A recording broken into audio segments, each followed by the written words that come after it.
Hey guys, today I'm going to be installing these Nilight lights into the back of my Montero Sport. Let's have a look. Alright, so as you can see on the Montero Sport, it has these reflectors in the back, and that's all they are. They're not a light of any sort, they're just a reflector. So my plan is to, looks like it's about 3 screws in the back. There's a bracket you have to take off, and then this all should just slide right out. And then my goal is to have some ABS plastic I ordered in. I'm going to cut it to size, drill some holes, shape it a little bit because there's a little bit of a bend to the bumper there, and then bolt it in, and then I will cut out my light spot, slide it right in there. That's kind of my vision, and we'll see how it goes. Yep, so as you can see here, this is the bracket on the other side, and then as soon as you take this bracket off, 3 screws, it just pops right out. All right, so this is what I have so far. I ended up using a box knife to do most of my cutting, and then I did use a bench grinder to get my corners, and I followed it up with a little 220 sandpaper. And I am going to paint these. They do recommend painting them because they are not UV protected, so I am going to do that as well. So you can kind of see where I'm at now. I've got my bolts in and my plastic up, and now I'm just going to tape on my little template here and make my drill marks and make my cutout. So I'm just drawing out my outline here that I'm going to cut out.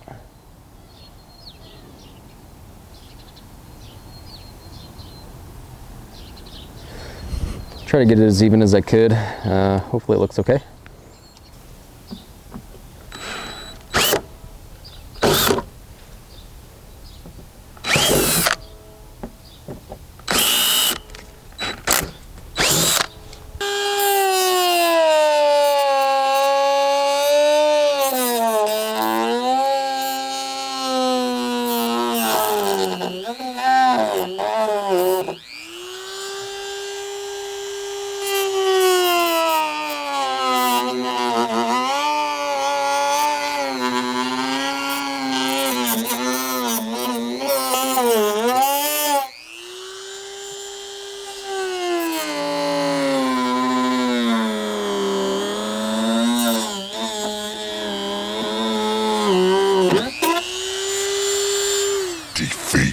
Well, that sucked.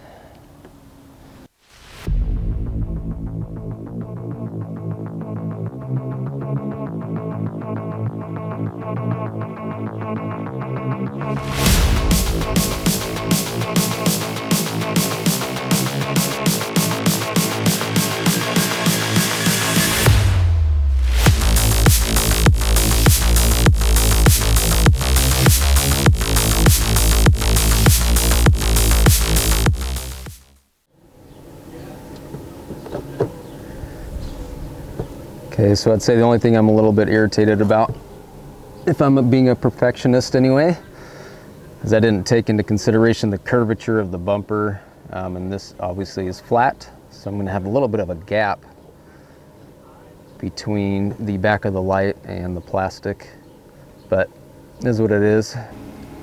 Just finished bolting those up, and they actually look really good, I think. They did kind of flush up better than I thought they would. I thought there was going to be a gap there because of the curvature on the bumper, but it ended up being pretty flat, so I'm happy about that. And moving on to the wiring.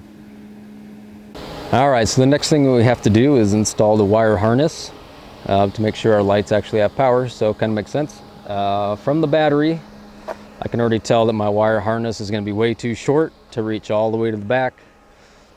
So I did end up buying some extra 16 gauge wire. So I will end up cutting it here, splicing in my wire, extending that wire, and then hooking it all up. I'm also going to wrap it with some nice plastic wire loom just to keep it safe from all the elements and everything. So, all right, let's go. Okay, I've got it done. I'll give you a quick walkthrough here. So I've got my power connected, the ground connected, my relays mounted. I don't know if you can see it. It's mounted right down here underneath. Found a nice little spot that already had a threaded little hole waiting for me. Then ran the wiring down, and then along the frame and then all the way out the back here.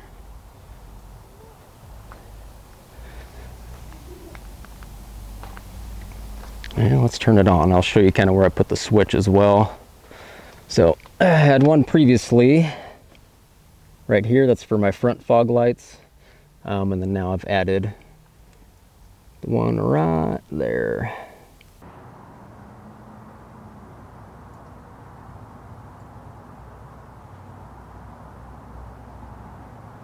Well, thanks for watching. I hope you guys learned something and enjoyed the video.